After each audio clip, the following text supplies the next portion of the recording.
ഇല്ലാത്ത കാര്യങ്ങൾ പറഞ്ഞുകൊണ്ട് വരരുത്. അമ്മയല്ല ആരാണെന്ന് പറയാലും ഇല്ലാത്ത കാര്യങ്ങൾ പറയരുത്. കൂടുതൽ എന്നെ കൊണ്ട് പറയിപ്പിക്കരുത്. ഞാൻ ഒരുപാട് ചുരുളുകൾ നിന്റെ പേരിലുള്ള അഴിക്കും എന്ന് സമൂഹത്തിന് മുമ്പിൽ. അല്ലാതെ കിച്ചുവിന്റെ എന്ത് രഹസ്യമാണ് നിങ്ങളുടെ കയ്യിലുള്ളത്? ഒരു അമ്മ എന്നുള്ള നിലയിൽ എന്ത് രഹസ്യമാണ് നിങ്ങളുടെ കയ്യിലുള്ളത്? എന്റെ രേണുവാണ് കിച്ചുവിനെ, മകനെ, സ്വന്തം മകനെ വന്നത്. ഇക്കഴിഞ്ഞ ദിവസം ബിഷപ്പ് കുറച്ച് കാര്യങ്ങൾ വന്ന് രേണുസുതിക്ക് ആയിട്ട് അനുകൂലമായിട്ട് പറയുന്നത് സംസാരിക്കുന്നത് കേട്ടു. പക്ഷേ ഇത്രയും നാളും നമുക്കറിയാം ബിഷപ്പ് സംസാരിച്ചുകൊണ്ടിരിക്കുന്നത് രേണുവിനെതിരായിട്ടായിരുന്നു. തേഞ്ഞൊട്ടി എന്നൊക്കെയുള്ള കാര്യങ്ങളിലൂടെ ആയിരുന്നു രേഷ്മയെക്കുറിച്ച് പ്രതിപാദിച്ചിരുന്നത് ഈ ബിഷപ്പ്. ഇപ്പോൾ കിച്ചുവിനെതിരായിട്ട് സംസാരിച്ചിരിക്കുകയാണ് ഈ ബിഷപ്പ്. ഇത് എന്താണ് ഉദ്ദേശിക്കുന്നതെന്ന് നമുക്ക് മനസ്സിലാകുന്നില്ല. അതായത് ഇത്രയും നാളും രേഷ്മയ്ക്കെതിരായിട്ട് സംസാരിച്ചു കൊണ്ടിരുന്ന രേഷ്മയുടെ കാര്യങ്ങളെല്ലാം പറഞ്ഞ് രേഷ്മ ഇവരെ വിഷപ്പാമ്പ് എന്ന് സംസാരിച്ചു, അത് തുടങ്ങുന്ന കാര്യങ്ങൾ പറഞ്ഞുകൊണ്ട് രേഷ്മയ്ക്കെതിരായിട്ട് ഒരുപാട് കാര്യങ്ങൾ മീഡിയസിൽ വന്ന് പറഞ്ഞ ഒരു കാര്യങ്ങൾ നമ്മളാരും മറന്നിട്ടില്ല. അപ്പോൾ അത് മറക്കുന്നതിന് മുമ്പാണ് ഈ രേണുവിന് അനുകൂലമായിട്ട് കിച്ചുവിനെതിരായിട്ട്, അതായത് രേണുവിന് അനുകൂലമായിട്ട് സംസാരിക്കുന്നത് നമുക്ക് മനസ്സിലാക്കാം. കാരണം രേണുവിന് ഒരു അസുഖമാണ്. ഒരു ഫാദർ എന്ന നിലയ്ക്ക് അദ്ദേഹത്തിന് കുറച്ച് ഒരു അനുകമ്പ, അല്ലെങ്കിൽ രേണുവിനോട് ഒരു പ്രത്യേക ഒരു അടുപ്പം, മാനസികമായ ഒരു അടുപ്പം ഉള്ള ഒരാൾക്ക് ഒരു താഴ്ച വരുമ്പോൾ, അല്ലെങ്കിൽ ഒരു രോഗം വരുമ്പോൾ, അല്ലെങ്കിൽ ഇതുപോലെയുള്ള ഒരു രോഗം വന്ന് കിടപ്പിലായപ്പോൾ രേഷ്മയ്ക്ക് അനുകൂലമായിട്ട് സംസാരിക്കുന്നത് നമുക്ക് മനസ്സിലാക്കാൻ സാധിക്കും. പക്ഷേ മനസ്സിലാകാത്ത ഒരു കാര്യം, കിച്ചുവിനെതിരായിട്ട് ഒരു 21 വയസ്സ് മാത്രം പ്രായമുള്ള കുഞ്ഞാണ് കിച്ചു. കിച്ചുവിനെ ഓമനപ്പേര് ആണ് ഈ സുധി ഇട്ട് വിളിച്ച പേരാണ് ഓമനപ്പേരായിട്ട് വിളിക്കുന്ന കിച്ചു. ഈ കിച്ചു ജനകോടികളുടെ ആരാധനാപാത്രമാണ്. ജനകോടികളാണ് കിച്ചുവിനെ ആരാധിക്കുന്നത്, സ്നേഹിക്കുന്നത്. അവന്റെ വളർച്ചയിലും അവന്റെ നേട്ടത്തിലും അവന്റെ നന്മയിലും കാക്ഷിച്ച് തന്നെ നോക്കിയിരിക്കുന്ന ഓരോ നിമിഷവും കിച്ചുവിനെ കാണുവാനായിട്ടും കിച്ചുവിന്റെ കാര്യങ്ങൾ അറിയുവാനായിട്ടും കിച്ചുവിന് ഒരു പ്രചോദനമാകുന്ന രീതിയിൽ കമന്റ്സ് ആണെങ്കിലും അവന്റെ ഓരോ കാര്യങ്ങളിലും ഉറ്റുനോക്കുകയാണ് കേരളത്തിലെ ഓരോ ജനങ്ങളും. കിച്ചുവിന് അനുകൂലമായിട്ടാണ് സംസാരിക്കുന്ന ഓരോ ആൾക്കാരുടെയും സംസാരം, അവരുടെ ആ ക്യാരക്ടർ, അവരുടെ ആറ്റിറ്റ്യൂഡെല്ലാം കാണുമ്പോൾ നമുക്ക് മനസ്സിലാകുന്ന കാര്യമാണ്. ഇത് ഇന്നോ ഇന്നലെയോ തുടങ്ങിയ ഒരു കാര്യമല്ല. സുധി നഷ്ടപ്പെട്ടപ്പോൾ മുതൽ കിച്ചുവിന്റെ ഈ സുധിയുടെ വീട്ടുകാരെ എല്ലാം ചേർത്ത് പിടിക്കാനുള്ള ഒരു ശ്രമത്തിനിടയിലാണ് രേണു വിഷയവും അതുപോലെ തന്നെ കിച്ചുവും എല്ലാം വളർന്നു കയറി വരുന്നത്. അപ്പോൾ നമ്മൾ കിച്ചുവിനെ ചേർത്ത് പിടിച്ചു. അതിന്റെ കാരണം മറ്റൊന്നല്ല, കിച്ചുവിനെതിരായിട്ട് ഈ രേഷ്മ സംസാരിക്കാൻ, അതായത് കിച്ചുവിന്റെ വളർത്തമ്മയാണ് ഈ രേണു കിച്ചുവിനെ സപ്പോർട്ട് ചെയ്ത് പറയേണ്ട രേണുവാണ് കിച്ചുവിനെ, മകനെ, സ്വന്തം മകൻ തന്നെയാണ്, പ്രസവിച്ചിട്ടില്ലെങ്കിലും മകൻ തന്നെയാണ്. ആ മകനെ ചേർത്ത് പിടിക്കേണ്ടതിന് പകരം അവനെ സമൂഹത്തിന് മുൻപിൽ ഇട്ടുകൊടുക്കുകയാണ്. അതായത് അവന്റെ ഇല്ലാത്ത കുറ്റങ്ങളെല്ലാം പറഞ്ഞുകൊണ്ടാണ് രേഷ്മ മുന്നിലേക്ക് ഇറങ്ങിയത്. ഈ വീഡിയോസ്, രേഷ്മ കിച്ചുവിനെ കുറ്റം പറഞ്ഞ വീഡിയോസ് ഒന്നും ഈ ബിഷപ്പ് കണ്ടിട്ടില്ല. അങ്ങനെ കണ്ടിരുന്നുവെങ്കിൽ കിച്ചുവിനെ തെറ്റായിട്ടും രേഷ്മയെ അനുകൂലിച്ചും ഈ ബിഷപ്പ് സംസാരിക്കില്ല. രേഷ്മയെ അനുകൂലിച്ചുകൊണ്ട് സംസാരിക്കുന്നത് നമുക്ക് എല്ലാവർക്കും മനസ്സിലാവും. കേരളത്തിലെ ജനങ്ങൾക്ക് എല്ലാവരും അതായത് ഈ രേഷ്മയ്ക്ക് ഒരു അസുഖം വന്നപ്പോൾ നമ്മളെല്ലാവരും പ്രാർത്ഥനയിലൂടെ കടന്നുപോയവരാണ്. രേഷ്മയ്ക്ക് ഒരു അസുഖമില്ലാതെ 2 കുഞ്ഞുങ്ങളുടെ അമ്മയാണ്, കൊച്ചുകുട്ടിയുണ്ട്. അതുകൊണ്ട് രേഷ്മയ്ക്ക് ഒരു അസുഖം കൂടി വരാതെ, അത് കുറഞ്ഞു തന്നെ അതിനെ റിക്കവർ ചെയ്ത് രേഷ്മ പുറകോട്ട് കവർ ചെയ്ത് മുമ്പിലോട്ട് കയറി വരികയും അതുപോലെ രേഷ്മയുടേതായ ആറ്റിറ്റ്യൂഡിലൂടെ, രേഷ്മയുടേതായ ആക്ടിവിറ്റീസിലൂടെ മുമ്പോട്ട് പോവുകയും ചെയ്യുന്ന കാര്യങ്ങൾ ഭാവനയിൽ കണ്ടുകൊണ്ടാണ് ഞാനടക്കമുള്ള ഓരോ ആൾക്കാരും കമന്റ്സിലൂടെ ആണെങ്കിലും യൂട്യൂബിലൂടെ ആണെങ്കിലും ഓരോ യൂട്യൂബേഴ്സും വന്ന് പറഞ്ഞത് നമ്മളെല്ലാവരും കേട്ടതാണ്. രേഷ്മയ്ക്ക് അനുകൂലമായിട്ട് തന്നെയാണ് സംസാരിച്ചത് എന്ന് വെച്ച് രേഷ്മയ്ക്ക് അനുകൂലമായിട്ട് സംസാരിച്ച ആൾക്കാരൊന്നും രേഷ്മയുടെ ചെയ്തികളെ അംഗീകരിച്ചിട്ടില്ല. രേഷ്മയുടെ തരംതാണ വീഡിയോസുകളാണ് കിച്ചുവിനെ അതുപോലുള്ള വിഷമം കിച്ചുവിന് തട്ടിയത്. രേഷ്മയുടെ തരംതാണ വീഡിയോസാണ്, സബ്സ്ക്രിപ്ഷനിലൂടെയുള്ള ശരീരഭാഗങ്ങൾ കാണിച്ചുകൊണ്ടുള്ള രേഷ്മയുടെ വീഡിയോസാണ് അവനെ പ്രകോപിതനാക്കിയത്, അഥവാ മൗനിയാക്കിയത്. ആ മൗനം ഒരു ദിവസം അവൻ തന്നെ പറഞ്ഞിട്ടുണ്ട്, അമ്മേ ഇതുപോലുള്ള വീഡിയോസ് പാടില്ല. സബ്സ്ക്രിപ്ഷൻ അമ്മ പറഞ്ഞപ്പോൾ സബ്സ്ക്രിപ്ഷൻ താൻ അംഗീകരിച്ചത്, അല്ലെങ്കിൽ താൻ സപ്പോർട്ട് ചെയ്തത്, സബ്സ്ക്രിപ്ഷനിലൂടെ പല നല്ല കാര്യങ്ങളും പല ആൾക്കാരും ചെയ്യുന്നുണ്ട്. സബ്സ്ക്രിപ്ഷൻ എന്ന് പറഞ്ഞാൽ മോശം വീഡിയോസ് എന്നർത്ഥമില്ല. സബ്സ്ക്രിപ്ഷൻ എല്ലാ ആൾക്കാരും നടത്തുന്നതാണ്. അതിലൂടെ സമൂഹത്തിന് നല്ല നല്ല കാര്യങ്ങൾ കൊടുക്കാൻ സാധിക്കും, കലാപരമായിട്ടുള്ള കാര്യങ്ങൾ കൊടുക്കുവാൻ സാധിക്കും. അതുപോലുള്ള കാര്യങ്ങളിലൂടെ സബ്സ്ക്രിപ്ഷനാണ് ഈ മകൻ കേട്ടത് അല്ലെങ്കിൽ മനസ്സിലാക്കിയത്. അപ്പോഴാണ് അവൻ വെരി ഗുഡ് എന്ന് ഇട്ടത്. രേഷ്മ ആ കാര്യം പൊക്കി പിടിച്ചുകൊണ്ട് വരികയാണ്. വെരി ഗുഡ് എന്ന് നീ അന്നിട്ടില്ലേ, ഇന്ന് പിന്നെന്താണ് നീ ഇങ്ങനെയൊക്കെ പറയുന്നത്?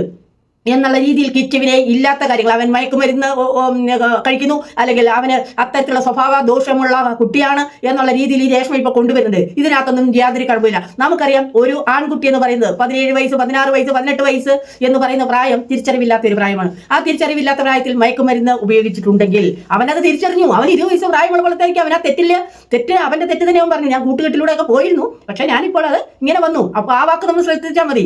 ആവശ്യമില്ലാത്ത വാക്കുകൾക്ക് പ്രാധാന്യം കൊടുക്കേണ്ട കാര്യമില്ല. അവൻ നന്നായി എന്നവൻ തന്നെ പറയുമ്പോൾ അതിൽ കൂടുതൽ എന്താണ് കേൾക്കേണ്ടത്? ഇല്ലാത്ത കാര്യങ്ങൾ പറഞ്ഞുകൊണ്ട് വരരുത്. അമ്മയല്ല ആരാണെന്ന് പറഞ്ഞാലും ഇല്ലാത്ത കാര്യങ്ങൾ പറയരുത്. കിച്ചുവിനെതിരായിട്ട് എന്തിനാണ് ആവശ്യമില്ലാത്ത കാര്യങ്ങൾ കൊണ്ടുവരുന്നത്? അവൻ നല്ല കുട്ടിയാണ്. നിങ്ങൾ പറയുന്ന രേഷ്മ പറയുന്ന ഒരു കാര്യങ്ങൾ കേട്ടു, പ്രത്യേകം ശ്രദ്ധിച്ചു. അതായത് കൂടുതൽ എന്നെ കൊണ്ട് പറയിപ്പിക്കരുത്, ഞാൻ ഒരുപാട് ചുരുളുകൾ നിന്റെ പേരിലുള്ള അഴിക്കും എന്ന് സമൂഹത്തിന് മുമ്പിലേക്ക് ഇട്ടുകൊടുക്കും. അപ്പോൾ നീ നിനക്ക് ഒരുപാട് ദൂഷ്യഫലങ്ങൾ ഉണ്ടാകുന്ന കാര്യങ്ങൾ എൻ്റെ കൈവശമുണ്ട് എന്നുള്ള ഒരു ഭീഷണിയുടെ സ്വരത്തിൽ രേഷ്മ പറഞ്ഞു. അതൊരിക്കലും ജനങ്ങൾക്കോ കിച്ചുവിനോ അംഗീകരിക്കാൻ ആവില്ല. അതായത് കിച്ചു എന്ന് പറയുന്ന കുട്ടി ഒരു നല്ല കുട്ടിയാണ്. അത് സമൂഹം വീഴ്ചകൊണ്ടിരിക്കുകയാണ്. ഓരോ കാര്യങ്ങളും വീഴ്ചകൊണ്ടിരിക്കുന്ന ജനങ്ങൾ തന്നെയാണ് അവനെ വിലയിരുത്തുന്നത്. അല്ലാതെ കിച്ചുവിന്റെ എന്ത് രഹസ്യമാണ് നിങ്ങളുടെ കയ്യിലുള്ളത്? ഒരു അമ്മ എന്നുള്ള നിലയിൽ എന്ത് രഹസ്യമാണ് നിങ്ങളുടെ കയ്യിലുള്ളത്? എന്ത് രഹസ്യമാണെങ്കിൽ കൂടിയും കിച്ചുവിന് അതെല്ലാം തെറ്റാണെന്ന് മനസ്സിലാക്കാനുള്ള കഴിവുള്ള കുട്ടിയാണ് കിച്ചു. ആ കിച്ചുവിനെ ചേർത്ത് പിടിക്കാൻ ജനകോടികളുണ്ട്. അത് മനസ്സിലാക്കണം. അതായത് അമ്മ സമൂഹത്തിന് മുമ്പിലേക്ക് ഇല്ലാത്ത കാര്യങ്ങൾ ഇട്ട് കൊടുക്കുകയല്ല വേണ്ടത്. ഒരു അമ്മയുടെ ധാർമ്മിക കടമ അതല്ല, ഒരു ധാർമ്മിക ഉത്തരവാദിത്വം അതല്ല. അമ്മ എന്ന് പറഞ്ഞാൽ ആ അമ്മ എന്ന് പറയുന്ന വാക്കുകൾക്ക് അർത്ഥം കൊടുക്കണം. ആ അമ്മ എന്ന് പറയുന്ന വാക്കാണ് ഇവിടെ അവനെ വളർത്തിക്കൊണ്ടുവരേണ്ടത്. അസുഖമായിരിക്കുന്ന രേഷ്മയെ ആരും കുറ്റം പറഞ്ഞില്ല. ഞാനടക്കമുള്ള സ്ത്രീകൾ അല്ലെങ്കിൽ ഞാനടക്കമുള്ള യൂട്യൂബേഴ്സ് രേഷ്മയുടെ ഒരു അസുഖം കണ്ടപ്പോൾ വളരെ നല്ല രീതിയിൽ അവർക്ക് അസുഖം മാറണം, അവരുടേതായ കുടുംബത്തിലേക്ക് തിരിച്ചു വരണം കണ്ടതുകൊണ്ട്, അതായത് സമൂഹത്തിലേക്ക് അവരുടേതായ ആക്ടിവിറ്റീസിലൂടെ തിരിച്ചു വരേണ്ട ഒരാളാണ്. അവർക്ക് ഒന്നും സംഭവിക്കരുത്, അവരുടെ അസുഖം മാറിക്കിട്ടണം എന്ന് പ്രാർത്ഥിച്ച ആൾക്കാരാണ് ഞാനടക്കമുള്ള ജനകോടികൾ. അതുപോലെ കിച്ചുവിന്റെ അമ്മയാണ്. കിച്ചുവിന്റെ അമ്മ എന്നുള്ള സ്ഥാനത്ത് മാത്രമേ അവൻ നിന്നിട്ടുള്ളൂ. അവന്റെ ഭാഗത്ത് ചെറുപ്രായത്തിൻ്റെതായ എന്തെങ്കിലും വന്നിട്ടുണ്ടെങ്കിൽ അത് ക്ഷമിക്കാനുള്ള കഴിവില്ലേ? അങ്ങനെയല്ലേ ഒരു അമ്മ എന്ന് പറഞ്ഞാൽ എന്നും തെറ്റ് ചെയ്തുകൊണ്ടിരിക്കല്ല കുട്ടികൾ.